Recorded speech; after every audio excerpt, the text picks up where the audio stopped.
ఓం నమో వెంకటేశాయ.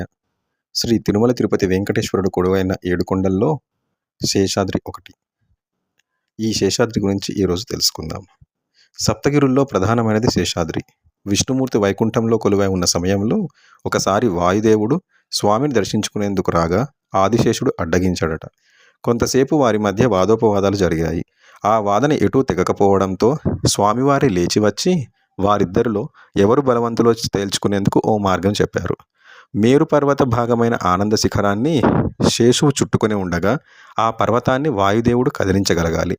పోటీ ప్రకారం ఆదిశేషుడు ఆనంద శిఖరాన్ని చుట్టుకొని ఉండగా వాయుదేవుడు దాన్ని కదిలించేందుకు విష్ణు ప్రయత్నం చేశాడు. కొంతసేపటి తర్వాత వాయువు ఏం చేస్తున్నాడో చూడాలన్న కుతూహలంతో శేషువు పడగ ఎత్తి చూశాడు. ఇంకేం పట్టు సడలింది.